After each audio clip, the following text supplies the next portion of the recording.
The debate over agricultural methane is raging. Cow burps and cow methane are in the eye of the storm. Dr. Robert Howarth of Cornell University says teasing the global warming potential of agricultural methane out of the global warming equation as less potent doesn't matter because, as he says, methane is methane. Haworth, however, acknowledges that cow-produced methane is not the big culprit in global warming potential. It is, according to him, by far and away the fossil fuel industry, and in particular the production of shale gas that is of the greatest concern. The reason Haworth says that shale gas-produced methane is a more potent greenhouse gas is because of the carbon isotope within it. Haworth says if you look at CO2 from fossil fuels and from most methane, the C12 isotope is present. Whereas in shale gas, the larger C13 isotope is also present, and it has different GHG impacts. That said, Haworth agrees with Dr. Miles Allen of Oxford University, who says the traditional way of accounting for methane emissions from cows overstates the impact of a steady herd by a factor of 4. And those errors distort cows' contributions, both good and bad, and in doing so give fossil fuel CO2 producers a free pass on their total GHG contribution. We invited Dr. Robert Howarth of Cornell University to join us for a conversation that matters about digging deeper into understanding the complex world of methane. Professor Haworth, welcome to Conversations That Matter. Thank you for joining me. You have spent a good portion of your career focused on CH4 methane, especially that from the production that comes from the natural resources sector. Let's first of all talk about how potent a greenhouse gas CH4 is. Well, for the time methane is in the atmosphere, it's more than 100 times more potent as a greenhouse gas than is carbon dioxide. It's responsible for, if we look at the global warming that's occurred over the last 30, 40, 50 years, 25% of that has come from methane, with carbon dioxide being most of the rest of that. If you look at the methane that's released globally today from human activity, all sources, agriculture, sewage treatment, as well as the oil and gas industry, and you compare that with the carbon dioxide that's emitted today from human activity, they are more or less equal in their influence on global warming for the time period of the next 10 years. So even though we're burning less natural gas, it's equal in its contribution? The methane, and again, that's all methane from all human sources, right. On the time scale of 10 years. Time scale is really important here because methane is an amazingly potent greenhouse gas, but it only stays in the atmosphere with a half-life of about 12 years. So in 24 years, 3/4 of it's gone. In 36 years, 88% of it's gone, etc. When we put carbon dioxide into the atmosphere, it's going to have a climatic influence for centuries, maybe 1,000 years into the future. So the time scale at which we compare them becomes really critical. But if we look at the next decade, the emissions of the two gases we're putting in the atmosphere today are roughly equal in terms of the warming they're going to be causing over the next 10 years. 20 years out, 30 years out, 40 years out, that methane will be gone and the carbon dioxide is still with us. So many climate scientists will tell you that the carbon dioxide is more important, and they're right if you take that really long-term view. But if you're also concerned about our current rate of warming and where we are at the moment in terms of climate disruption, you have to pay attention to methane as well. Just a point, because I don't quite understand this. So once methane dissipates or is no longer in that heavy concentration known as CH4, are we still not left with a carbon molecule that's still in the atmosphere post its life as methane? Yeah, absolutely. When the methane is gone, it's being oxidized, and it's going to carbon dioxide, and it's going to water vapor in equal amounts for the hydrogens, and the carbon's all going to carbon dioxide. A lot of that happens in the upper atmosphere, in the stratosphere, which is important because it's becoming a source of water vapor in the stratosphere, which is part of the reason it's problematic. The water vapor in the stratosphere also contributes to global warming. So when it goes away, it's still contributing that way, but it also becomes carbon dioxide. So methane will transcend through the troposphere, the tropopause, Troposphere. and into the stratosphere? Yes, it's diffusing, if you will, for lack of a better term, slowly over the stratosphere. And that's the principal fate of methane in the atmosphere. Once it diffuses into the stratosphere, it's pretty quickly oxidized. But into water vapor, which, as I understand, water vapor in the stratosphere is a very potent greenhouse gas. That's correct. That's one of the concerns with methane. Methane itself, while it's methane in the atmosphere, is a potent greenhouse gas in its own right, but it also is contributing water vapor to the stratosphere. It affects the residence times of ground level ozone, which is another greenhouse gas that prolongs the amount of ozone we have at ground level. So it's doing other things to contribute to warming as well. About half of the warming capacity of methane is directly in the infrared absorbed into the methane molecule, and half are these other indirect effects. How is it then that natural gas has been positioned as the greener fossil fuel? To get the same amount of energy, when you burn natural gas instead of coal, you do produce substantially less carbon dioxide. And that's where that idea that it's a clean bridge fuel comes from. But if you emit even a few percent of that natural gas as unburned methane into the atmosphere, it counteracts the effect. You know, there was that massive leak in California, pouring, so much methane into the atmosphere, and that was unburned. What's the difference between burned natural gas or methane versus unburned and its impact in the environment, in the atmosphere? Well, when we burn natural gas, it becomes carbon dioxide, right? So, and then the methane is gone. So natural gas before you burn it is methane, and when you emit it, leak it if you like, to the atmosphere, it's unburned. I should add just a little bit there. I say emit as opposed to just leakage. The accident in Los Angeles was a leak, but some of the natural gas operations routinely and purposefully put methane into the atmosphere as well, and I wouldn't call that a leak. If it's happening as part of your design, it's not a leak. Okay, help me understand this, and this is my, because I get confused about methane. So when I burn natural gas, in the act of burning it, I, in essence, am converting it into CO2? And water vapor, yeah. Mm-hmm. Okay. So that's what you're doing. is that better for the environment if I burn it and I'm just putting CO2 in? Because, as you pointed out, I'm getting a higher energy output when I burn natural gas versus when I burn coal. And so, therefore, the total amount of CO2 that I'm putting into the atmosphere is less.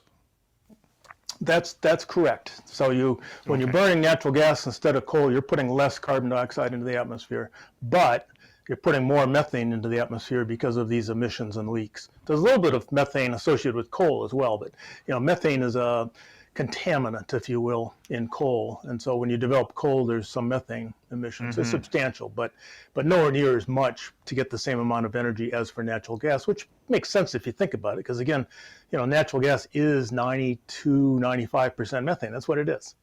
Yeah. A few other gases, and it's mostly methane. Yeah. Hard to use a gas without leaking and emitting some of it. Right. Well, okay, let's shift a little bit to cows or large ruminants that, through the enteric, digestive process, they burp out methane. They're consuming, what I find interesting is the foods that they consume are carbon-based, but in their digestive process, they're converting it to methane. And I've had conversations with people who go, if you take a look at the fact that this is just bioflow, and a herd size stays the same, the impact of cows burping isn't the same as saying, well, this is a natural gas or methane release. But you say, no, that's not accurate. How come? Yeah, no, I disagree with that. And fundamentally, once you get the methane into the atmosphere, it has the same consequences no matter where it came from, right? And animal agriculture is a major contributor globally of methane fluxes. The herd sizes are much larger than they used to be, and also feeding practices, quite frankly. If we look at the cows and cattle in Africa, which are much more poorly fed, for lack of a better word, they don't put out anywhere near as much methane either. So it's part of the issue is we have big herds, lots of animals. They're burping, belching a lot of methane, as you say, and it's a lot more than was true when we had just natural ruminant population, say 100 years or so ago. So if you actually just as an aside, I've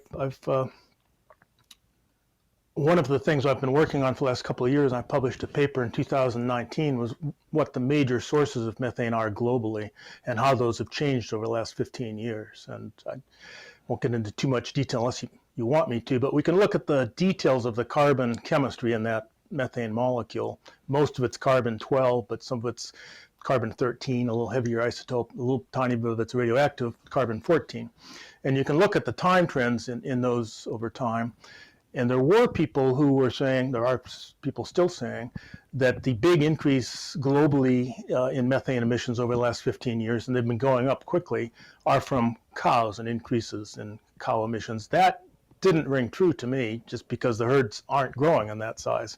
And the places where they are growing are in India and Africa, where they're not well fed and they're not producing as much methane anyway. So I took a close look and reanalyzed those global atmospheric data and concluded that really the big driver over the last 15 years was the natural gas industry. And what people had missed is that the methane coming from shale gas is slightly different than that from conventional natural gas. The abundance of that slightly heavier carbon-13 isotope is a little different. And so we're seeing a change in that abundance globally, which people were attributing to cows. I attribute it to shale gas. So when you reanalyze that, assuming I'm correct, and of course not everyone thinks I'm right, but I would say that 2/3 of the increase in global methane over the last 15 years is coming from oil and gas, with about half of that, 1/3 of the total, being shale gas development in the United States, a big part of it. And then cows are also increasing, but not to the same extent. And if you look at the total sources, not just the change over time, I think the oil and gas industry is at least twice the problem that cows are. And again, not everyone agrees. There are people who say that cows are a bigger source than the natural gas industry, but I think that's wrong. Well, when I talked to Professor Miles Allen from Oxford, he worried that the global warming potential equation that was extrapolated from the 2006 IPCC report that says that methane from cattle has this global warming potential, he said that the way that it has been represented is inaccurate and weights too heavily on the side of the global warming potential of cows. And he said that when you maintain a herd size without increasing, or even if you're decreasing a little bit, that there is no net difference in greenhouse gas emissions from cattle. But I note that they're really talking about northern hemispheric herds because, as you pointed out, you go to other parts in the world. Well, we take a look at Brazil, where the size of the herd continues to expand, and largely because it's such a contributor to the leather industry, and it's more about leather than food.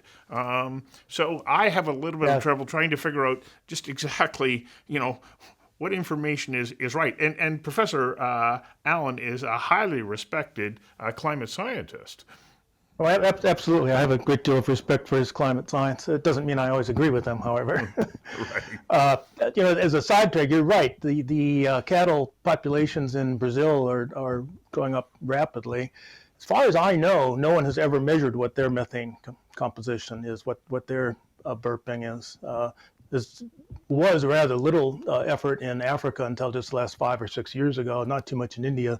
Most of the data are centered around what we do in North America, principally United States and Alberta, and a fair amount in the Netherlands. That's where the data is coming from. And then climate scientists assume it's the same no matter where you are in the world, which fundamentally that's a wrong assumption. Where I disagree with Professor Miles is that It has to do with how we capture the comparison with carbon dioxide. And I'm pretty sure he would agree with me, I'm sure he would agree with me, that the methane itself, for the time it's in the atmosphere, has the same warming effect no matter where it comes from. The difference is that the methane which is coming from cows originated in grass or corn or soybeans, whatever we're feeding them. That started as atmospheric carbon dioxide that was sucked out of the air in photosynthesis. And when the methane finally is oxidized back to carbon dioxide, it's the same as the carbon dioxide that was taken up by those plants originally. Now, as I say, there is a component of having increased the water vapor in the stratosphere, which I think he underaccounted for. That's part of it. But and the oil and gas industry is different, of course, because the methane has been trapped underground for tens, hundreds of millions of years, and it's a new component of carbon dioxide when it's oxidized. But that's a small correction to what the methane means.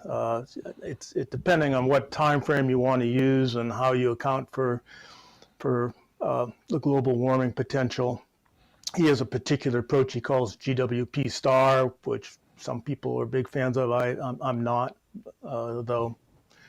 I'm open to looking at some more. Usually people use something called the global warming potential 100, which is just the comparison of methane to carbon dioxide for pulses of both gases put out one point in time and then integrated for 100 years into the future. I'm not a big fan of that either. I've been promoting what we call global warming potential 20, which is similar to the 100, but it's integrating 20 years into the future because that's the time frame over which methane matters, and I'm concerned about global warming over the next 20 years. If we use a global warming potential 20, then where that carbon dioxide came from in the end increases the warming potential of methane from the natural gas industry by about 2.7% compared to cows. Trivial, right? So for all intents and purposes, we don't know the global warming potentials that well anyway, so it's a trivial difference. If you use a global warming potential 100, which tends to under account for methane anyway, and weighs CO2 more heavily, then it ends up being about a 7.5% difference. And his use of global warming potential star, GWP star, he says it makes a bigger difference. To me, it's a small thing, and for the most part, methane's methane.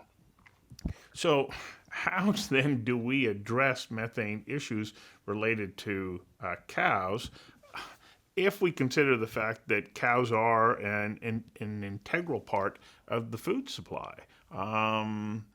Sure.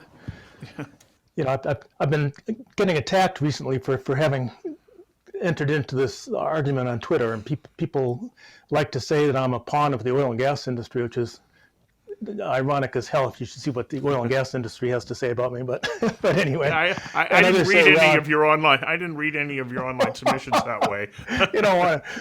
But people also say, well, of course I'm a vegetarian, so I'm just anti-beef or something. And that's not true, actually. I ate a steak over the weekend, and I like meat. Everything in moderation. I'm okay with it, right? But I do think we should pay attention to the size of the herds. I think we should do what we can to reduce methane emissions, and what you feed cows and cattle matter. The rate at which you feed them, the type of feed matters. There's some literature on that. There should be more investigation. There's some recent suggestions that if you add a little bit of seaweed to the diet, relatively small amounts, it greatly cuts down on the methane. I mean, the bottom line is, you described where the methane's coming from their gut, but it's taking food. Their gut is an oxygen-free environment, and it's bacteria in their gut that are taking that organic matter, absent oxygen, and producing methane. And my PhD thesis was looking on that in wetland sediments. It's the same stuff, same idea. So the details of how those bacteria are living matters a lot, and the microenvironment around them matters. So I think there's a lot that could be done to reduce those methane emissions, and I get very frustrated when ranchers and farmers just go, it's not us, it's okay, just ignore it. No, it's, and really, I say this, I mean, I'm sitting here at the moment, I own 100 acres of farmland. I'm in an area of dairy farming here. I'm not anti-farm at all, and eat yogurt, I drink milk, I eat beef. But let's admit that the emissions are a problem, and let's see what we can do to reduce them. Well, it's very complicated. In my conversation with Frank Mitlerner from UC Davis, he said that, a cow that eats grass in the grasslands, the methane that they produce while eating that grass has a higher density than when they're in the feedlot and they're eating grains that are easier for them to digest because those foods are designed to fatten them up. That's a whole other conversation, but it makes it very difficult to know exactly how we move forward so that we can be paying attention to all of these elements in a way that's paying attention to our impact on climate. No, I agree with that, but I would step back. I don't entirely agree with his characterization of there. There are studies which say that. There are many studies which say otherwise. It's a reasonably small literature, relatively small number of investigators working on it. They don't tend to cite one another's work. I think we need a lot more people working in that area with some more transparency, if you will. But I'm sure that the details matter. And I'm sure that if we focus on it, we can figure out how to reduce the emissions at least some. And as I say, this whole idea of seaweed as a feed, there are several studies suggesting that can greatly lower them. Maybe there's some problem with that. I don't know. Let's look at it more closely. Some people suggest using antibiotics because that'll affect the bacteria that are producing the methane. I hate the idea of routinely, prophylactically feeding anything antibiotics. I'm not a big fan of that. But the details do matter in terms of that microenvironment in which those bacteria live. And I think we need more research in that and more openness from the farm and farming community as to what we might do with that information. I think, though, what you said about us focusing in on this and doing the work and putting collective efforts towards addressing these issues will ensure that we're moving in a direction where we're determined to try and have better outcomes. And we have to keep our eye on that objective. Mm-hmm. Yeah, no, absolutely. I mean, my personal view is that if you look at the number one source of methane increases globally, it is the oil and gas industry. And I'm a firm believer that we should be moving to a 100% renewable economies, fossil fuel free, and we can do that fairly quickly. I'm a big believer in that. That'll be a huge help. Yes, I agree. Thank you very much for taking the time to join me for this episode of Conversations That Matter. Thank you for your interest. Take care. Okay, you too. Bye for now. Bye-bye. Bye-bye.